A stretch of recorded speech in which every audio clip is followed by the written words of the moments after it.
Hello everyone. आज का हमारा सेशन अगेन स्टैटिस्टिक्स के एमसीक्यूज़ पे है एंड हमने पहले भी बताया कि स्टैटिस्टिक्स हमने डिटेल डिस्कस किया हुआ है अपने सेकंड चैनल सीए काजल डेरोलिया पे, जिसकी लिंक आपको डिस्क्रिप्शन बॉक्स में दी गई है। बट यहाँ हम कुछ important questions, important MCQs discuss कर रहे हैं जो कि बहुत रेलेवेंट है हर एक कॉमर्स बेस्ड कॉम्पिटिटिव एग्जाम के लिए। तो चलो फिर हम लोग अपना आज का सेशन स्टार्ट करते हैं, जहाँ हम लोग नेक्स्ट 25 एमसीक्यूज़ डिस्कस करने वाले हैं। हमारे पास सबसे पहला क्वेश्चन है, if the regression coefficient bx/y 2.5 what is the value of a in the given equation.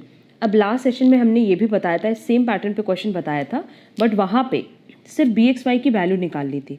अब देखो, अगर ये इक्वेशन है तो ये क्या हो जाएगा, x is equal to ay divided by 2 plus 12.6 divided by 2।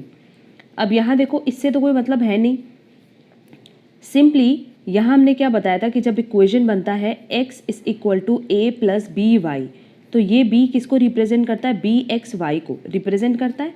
मतलब y के साथ जो भी वैल्यू अटैच्ड होगी वो रिप्रेजेंट करेगा bxy को। तो यहाँ y के साथ जो वैल्यू अटैच्ड है a/2, ये किसको रिप्रेजेंट कर रही होगी, bxy को। और bxy की वैल्यू कितनी दी है बेटा, 2.5 ऑलरेडी क्वेश्चन में दिया है, तो a कितना हो जाएगा, 5। दैट इज करेक्ट आंसर होगा C, 5। Next, the standard deviation for the score of this is 2, then the standard deviation of this is. ये भी बहुत सिंपल सा क्वेश्चन है। अब स्टैंडर्ड डेविएशन की बात करें तो ये मेजर ऑफ डिस्पर्जन का पार्ट है और इस पर भी हमने डिटेल डिस्कशन किया हुआ है। बेसिकली इसकी सारी प्रॉपर्टीज़ पे भी डिस्कशन हमने किया हुआ है। यहाँ देखो, जो नंबर दिया है 1 2 3 4, पहले भी हम 4 ही ले रहे हैं और यहाँ से भी 4 लो, ये हो जाएगा 13, 24, 35, 46। सबके बीच में गैप देखो कितना आ रहा है। इसका गैप है 11, देन 22, देन 33, देन 44। ये तो क्लियर है। अब ये जो पहली सीरीज़ है ये x की है और दूसरी सीरीज़ y की मान लेते हैं। तो अगर हम लोग एक इक्वेशन सेट करें कि y कैसे कैलकुलेट कर रहे हैं, 1 के बाद है 13 और फिर 2 के बाद है 24, और क्योंकि हमने दिखाया ना कि सबके बीच में जो गैप आ रहा है वो 11 के टेबल का आ रहा है, तो 11x प्लस अगर 2 कर दें, दैट इज़ 11x प्लस 2, तो क्या वैल्यू आ जाएगी, हाँ आ जाएगी। देखो 11x प्लस 2 करने से, अब अगर मान लो 1 रखते हैं y x की वैल्यू, तो ये हो जाएगा 11 प्लस 2 इज इक्वल टू 13, आया 13। फिर 2 रखो x की जगह, तो ये हो जाएगा 24, आई वैल्यू 24। क्लियर। तो ये एक इक्वेशन बन गया कि y is equal to 11x plus 2। And again यहाँ स्टैंडर्ड डेविएशन की प्रॉपर्टी का एप्लीकेशन करेंगे तो हमें पता है कि स्टैंडर्ड डेविएशन y किसके बराबर हो जाएगा, mod b standard deviation x के। हम लोग a को, दैट इज ओरिजिन को इग्नोर कर देते हैं यहाँ, और जो स्केल होता है उसकी वैल्यू कंसिडर करते हैं, बट उसके साइन को भी इग्नोर करते हैं। तो मॉड b की जगह हमने क्या लिया, 11 लिया, और स्टैंडर्ड डेविएशन x कितना दिया है, 2। तो सिंपली कितना हो जाएगा, 22। तो करेक्ट आंसर होगा b, 22। नेक्स्ट, इन बायनॉमियल डिस्ट्रीब्यूशन अगर मीन दिया है, स्टैंडर्ड डेविएशन दिया है, तो क्यू की वैल्यू निकालनी है, दैट इज फेलियर की वैल्यू निकालनी है। अब अगर मीन की बात करें, म्यू की, तो ये होता है एनपी बायनॉमियल डिस्ट्रीब्यूशन में जो दिया है 20, और स्टैंडर्ड डेविएशन की बात करें तो ये होता है अंडर रूट NPQ जो कि दिया हुआ है 4।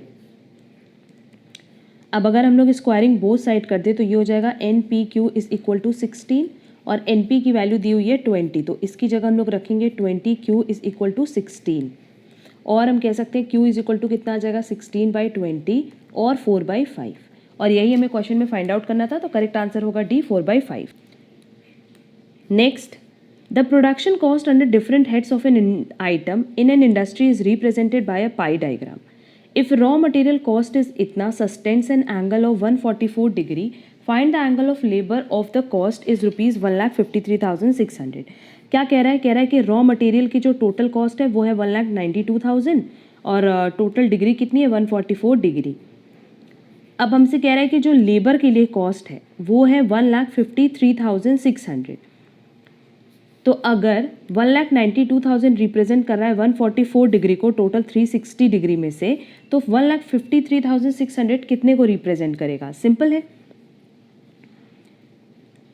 यहाँ यही ना बोल रहा है 1,92,000 किसको रिप्रेजेंट कर रहा है, 144 डिग्री को, तो 1,53,600 कितने को रिप्रेजेंट करेगा, simple 1,53,600 multiply by 144 degree divided by 1,92,000 सीधे कर सकते हैं और इसको सॉल्व करके वैल्यू आएगी 115.2 degree.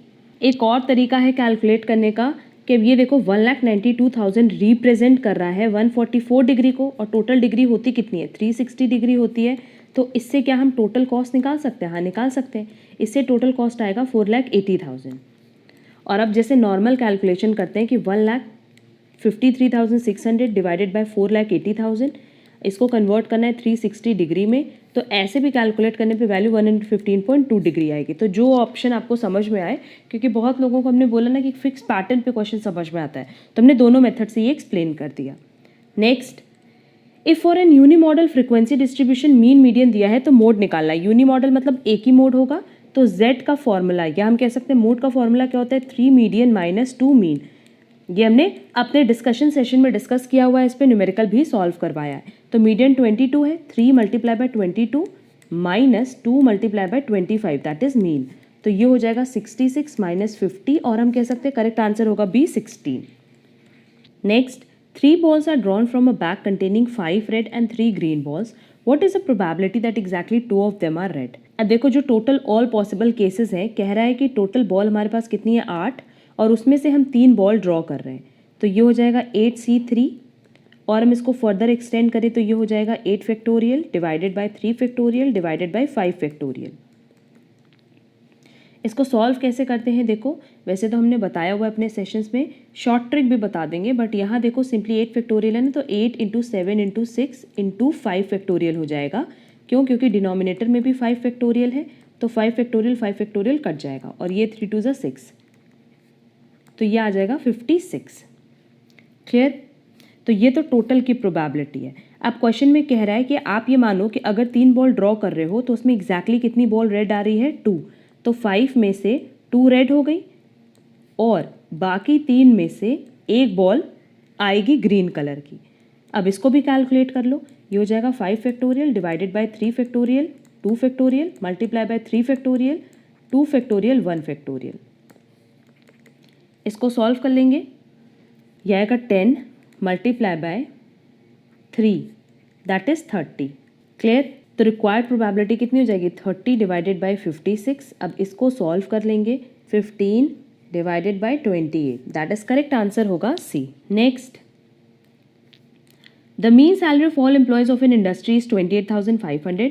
The mean salary of male and female employees given है, find the ratio of number of males and females employed in the industry. Same pattern पे हमने क्वेश्चन सॉल्व करवाया, जब हमने मीन कैलकुलेट करवाया था वह हमने कंबाइंड मीन बताया, और कंबाइंड मीन का फॉर्मूला क्या होता है, combined mean is equal to n1 mean 1 plus n2 mean 2 divided by n1 plus n2। अब क्वेश्चन में देखो मेरे पास क्या क्या फिगर दी हुई है, मेरे पास क्वेश्चन में कंबाइंड मीन दिया है, मेरे पास क्वेश्चन में फर्स्ट का मीन दिया है, सेकंड का मीन दिया है, सिर्फ नंबर ऑफ ऑब्जर्वेशन नहीं दिया है। तो ये मान लो कि जो मेल है वो है x, तो फीमेल कितनी हुई 100 माइनस x। क्लियर? बस अब इसी पे इक्वेशन हम बिठा देंगे, 28,500 इज इक्वल टू 30,000 ये जो मेल का दिया है multiply by x plus 25,100 minus x और होल डिवाइडेड बाय कितना n1 प्लस n2। तो n1 प्लस n2 कितने होंगे, अभी तो हमने लिया है ना कि टोटल कितने लोग हैं 100, हम ये मान करके चल रहे हैं कि टोटल 100 है। क्लियर? अब इसको जब आप पूरा सॉल्व करोगे ना तो x की वैल्यू आएगी 70। अब अगर x की वैल्यू 70 आ रही है तो 100 माइनस x कितना आएगा 30। तो रेशियो कितना हो गया मेल फीमेल का 70:30 और हम कह सकते हैं 7:3। नेक्स्ट, जब भी हम बात करेंगे कि एक कॉइन हम 3 टाइम्स टॉस कर रहे हैं तो ये प्रोबेबिलिटी आएगी, और ये हमने अपने कॉइन ट्रिक में क्लियर भी किया था। तो कह रहे हैं find the probability of getting same events in all trials. देख लेते हैं, सेम इवेंट्स एक तो इसमें आ रहा है और एक इसमें आ रहा है, बाकी सब में मिक्स आ रहा है। क्लियर? तो ओवरऑल जो टोटल प्रोबेबिलिटी बन रही है वो 8 बन रही है, और उसमें से as per question same event आने की प्रोबेबिलिटी 2 है। तो करेक्ट आंसर कितना हो जाएगा 1/4 दैट इज करेक्ट आंसर होगा A. Next, given the following data for 2 set of observation. आपको कंबाइंड अरिथमेटिक मीन निकालना है, बहुत ही सिंपली निकल जाएगा, क्योंकि देखो मेरे पास क्वेश्चन में सब दिया है, फर्स्ट का मीन दिया है, नंबर ऑफ ऑब्जर्वेशन दिया है, प्लस सेकंड का मीन दिया है, सेकंड का नंबर ऑफ ऑब्जर्वेशन दिया है, divided by number of observation total कितना हो गया n1 + n2 45। बस इसको सॉल्व कर लेंगे, पहले इसको सॉल्व करना फिर इसको सॉल्व करना। यह आ जाएगा 80 + 125 डिवाइडेड बाय 45 और फर्दर इसको सॉल्व करके आंसर आएगा 41/9, दैट इज करेक्ट आंसर होगा C.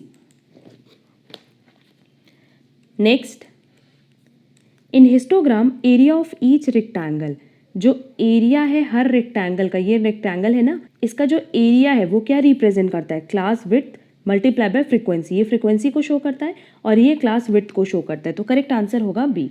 Next, the mean and variance of a variable are 10 and 144 respectively, then the coefficient of variation is, coefficient of variation का formula है standard deviation divided by mean multiply by 100। और हमारे पास क्या question में standard deviation दिया है, नहीं, but variance दिया है। तो वेरिएंस अगर 144 है ना, तो स्टैंडर्ड डेविएशन कितना हो जाएगा, √144, दैट इज इसकी वैल्यू आएगी 12 डिवाइडेड बाय मीन कितना दिया हुआ है 10 मल्टीप्लाई बाय 100। अब इसको सॉल्व करके आंसर आएगा 120%। और ये देखो सारे टॉपिक इसलिए इतने ईजी लग रहे हैं ना क्योंकि सब पे हमने डिटेल डिस्कशन किया हुआ है। Next, 2 dice are thrown, find the probability of getting a total 10। तो हमें ये बताना है कि टोटल 10 कब आएगा। तो अगर मान लो फर्स्ट में 4 और सेकंड में 6 आ रहा है तब तो 10 आएगा। अगर मान लो फर्स्ट में 3 आता और सेकंड में 6 आता तो टोटल 9 आता, गलत हो जाता। फिर मान लेते कि फर्स्ट डाइज में 5 है तो सेकंड डाइज में कितना होगा 5। फर्स्ट डाइज में मान लेते 6 है तो सेकंड डाइज में कितना आ रहा होगा 4। यही 3 प्रोबेबिलिटी बन सकती है जहाँ टोटल कितना आएगा 10। क्लियर। और क्योंकि 2 डाइज हम फेंक रहे हैं तो मैक्सिमम पॉसिबल प्रोबेबिलिटी कितनी हो जाएगी 36 की। और ये इवेंट जहाँ टोटल 10 आ रहा है वो कितना है 3, तो करेक्ट आंसर हो जाएगा 3 डिवाइडेड बाय 36, और हम कह सकते हैं 1 divided by 12, but correct answer 3 divided by 36 दिया है तो करेक्ट आंसर होगा C. Next, find the arithmetic mean of the following frequency distribution. बहुत सिंपल है, यहाँ पे हमें मीन कैलकुलेट करना है। देखो <4, <8, <12 है तो ये सीरीज क्या हो जाएगी 0 to 4, 4 to 8, 8 to 12।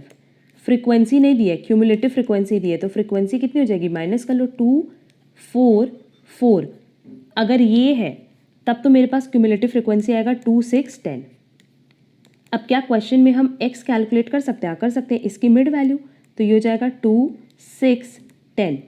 सिंपली अगर हमें मीन निकालना है बेटा तो हम क्या करेंगे, summation fx divided by summation f। fx का लो ये हो जाएगा 4, 24, 40 और fx का टोटल होगा 68 और f का टोटल कितना होगा 10। तो सिंपली मेरे पास मीन कितना आ जाएगा 68 डिवाइडेड बाय 10, और हम कह सकते हैं करेक्ट आंसर होगा सी 6.8। नेक्स्ट, क्वेश्चन में हमारे पास जो डेटा दिया है उससे हमें कोएफिशिएंट ऑफ रेंज निकालना है। क्वेश्चन इतना बड़ा है बट रेंज मतलब सिंपली क्या हो गया, लार्जेस्ट माइनस स्मॉलेस्ट। तो लार्जेस्ट वैल्यू कौन सी है 250 और स्मॉलेस्ट वैल्यू कितनी है 160। तो सिंपली रेंज कितना हो गया, largest minus smallest, that is 90। But अब देखो क्वेश्चन में आप लोग 90 टिक करके आ जाओगे। क्वेश्चन में हमसे रेंज नहीं पूछा है, हमसे कोएफिशिएंट ऑफ रेंज पूछा है जिसपे हमने ऑलरेडी डिस्कशन किया हुआ है। इसका फॉर्मूला था largest minus smallest divided by largest plus smallest. Largest minus smallest हमने निकाला 90 और लार्जेस्ट प्लस स्मॉलेस्ट कितना हो जाएगा 250 प्लस 160, ये हो जाएगा 410। तो 0 0 कट जाएगा, करेक्ट आंसर आएगा 9 divided by 41। Next, for a frequency distribution median is greater than mean. यहाँ पे मीडियन किससे बड़ा है, मीन से बड़ा है। तो which of the following statement is true, the distribution is symmetrical, no, symmetrical होता तो तीनों इक्वल होते। The distribution is negatively skewed, yes, अगर पॉजिटिवली स्क्यूड होता तब मीन बड़ा होता। Data is insufficient for making any conclusion, correct answer क्या होगा, ऑप्शन बी। करेक्ट आंसर होगा कि the distribution is negatively skewed, जो कि ऑप्शन बी देखो यहाँ दिया है, तो करेक्ट आंसर होगा सी, इसमें कंफ्यूज मत होना। Next, find the arithmetic mean of the following number. ये भी सिंपल है, सबको आपको ऐड कर देना और टोटल नंबर ऑफ ऑब्जर्वेशन कितना है 4, 5, 6, 7, 8, 9, 10। तो मीन कितना हो जाएगा जब आप इसको टोटल करोगे ना, तो आएगा 1741 divided by 10, that is correct answer होगा 174.1 C. Next, the mean of 20 observation is found to be 40, later on it was discovered that a value x was misread as 83 and the corrected mean become 38.5। Find x, आपको value किसकी find करनी है, x की। Question में देखो कह रहा है कि सबसे पहले मीन ऑफ 20 ऑब्जर्वेशन जब हमने निकाला तो वो कितना आ रहा है 40। तो क्या हम इसे समेशन x निकाल सकते हैं, हाँ निकाल सकते हैं, दोनों को मल्टीप्लाई करके ये हो जाएगा 800। अब समेशन x मेरे पास आया 800, पर ये क्या करेक्ट है? नहीं। कह रहा है कि it was discovered that a value of x was misread as 83, मतलब इसमें एक वैल्यू ऐड होनी चाहिए थी x, पर गलती से ऐड क्या हुई 83, और इसको कैलकुलेट करने के बाद करेक्टेड मीन भी निकाल दिया है। तो x की वैल्यू क्या हम फाइंड आउट कर सकते हैं? हाँ कर सकते हैं। मीन हो गया 38.5 is equal to 800 plus x minus 83, और अभी भी नंबर ऑफ ऑब्जर्वेशन कितना होगा? 20, क्योंकि एक ऐड किया एक लेस किया। अब इसको जब आप फर्दर सॉल्व करोगे तो x की वैल्यू आएगी 53, दैट इज करेक्ट आंसर होगा C 53। ये क्वेश्चन कट कर देंगे। Next, given the following observation, आपके पास ऑब्जर्वेशन दिया है, कह रहा है विच वन इज ट्रू। आपको ये बताना है कि मीन मीडियन मोड के बीच में क्या रिलेशनशिप होगा। तो ऐसी सीरीज के लिए पहले आप मीन निकाल लो, मीडियन निकाल लो, मोड निकाल लो, उसके बाद ही आप इसको कंपेयर कर पाओ। मीन निकालने के लिए सिंपली क्या करेंगे, सबको ऐड कर देंगे और डिवाइडेड बाय 1 2 3 4 5 6 7 8 9 10 11 12 13 14 15 15 से डिवाइड कर देंगे। इसका टोटल आ रहा है 105 divided by number of observation था 15, तो मेरे पास मीन की वैल्यू आएगी 7। अब ऐसे ही हम लोग मीडियन भी कैलकुलेट कर लेंगे, बट मीडियन कैलकुलेट करने के लिए पहले इस सीरीज को आइदर इन असेंडिंग ऑर्डर और इन डिसेंडिंग ऑर्डर आपको अरेंज करना, तो वो आप लोग अरेंज कर लेना। यहाँ हम सिंपली मीडियन बता दे रहे हैं कैसे निकलेगा। 15 ऑड है तो 15 प्लस 1/2 8 टर्म, और हम कह सकते हैं कि 8 टर्म आएगा मीडियन। जब 8 टर्म आप कैलकुलेट करोगे ना तो आपके पास 8 टर्म 7 ही आएगा, तो मीडियन भी कितना आया 7। अब हमें मोड निकालने की ज़रूरत नहीं है, बट स्टिल देखा जाए तो 7 सबसे ज़्यादा रिपीट कर रहा है, इसकी फ्रीक्वेंसी सबसे ज़्यादा है, तो मोड भी क्या होगा 7। करेक्ट आंसर होगा B, mean is equal to median is equal to mode. Fill in the blanks in ogive abscissa का corresponding to ordinate is the pth percentile where n is the total frequency. Simple है, अगर percentile पूछा है तो सिर्फ एक ही option है जिसमें डिवाइडेड बाय 100 है, तो करेक्ट आंसर क्या होगा B, pn divided by 100। Percentile, decile and quartile सब पे हमने डिटेल डिस्कशन किया हुआ है। Next, find the harmonic mean for the set this. Harmonic mean का भी फॉर्मूला बताया, सीधे सीधे नंबर ऑफ ऑब्जर्वेशन कितना है 4 divided by 1/6 plus 1/5 plus 1/3 plus 1/2। अब हम क्या करेंगे, डिनोमिनेटर में एलसीएम ले लेंगे, तो एलसीएम आएगा 30 और फिर वैल्यू आएगी 5 प्लस 6 प्लस 10 प्लस 15। इसको सॉल्व करेंगे तो आएगा 4 मल्टीप्लाई बाय 30 डिवाइडेड बाय 36, और हम कह सकते हैं करेक्ट आंसर आएगा 10/3, दैट इज करेक्ट आंसर होगा C. Next, from 5 gentlemen and 3 ladies, a committee of 4 is to be formed. In how many ways can this be done to include exactly 2 ladies? अब देखो ये कह रहा है कि 5 gentlemen है और 3 ladies है, इसमें से exactly हमें कितनी चाहिए 2, बट टोटल सेलेक्ट कितना करें 4, तो बाकी 2 किस में से होंगे, जेंटलमैन में से।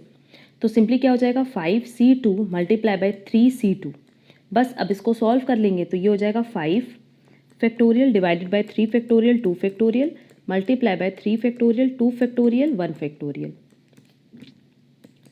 इसको सॉल्व कर लेंगे तो इसको सॉल्व करके वैल्यू आएगी 10 और इसको सॉल्व करके वैल्यू आएगी 3, दैट इज करेक्ट आंसर हो जाएगा 30 डी।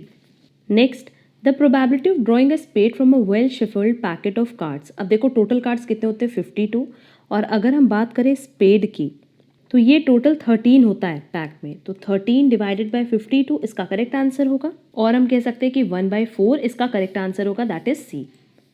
आज के सेशन का last question, the sum of square deviation is minimum when taken from. कह रहा है कि अगर डेविएशन जो है हम कहाँ से लें कि उसका सम करने पे, स्क्वायर डेविएशन का सम करने पे ये वैल्यू मिनिमम आए।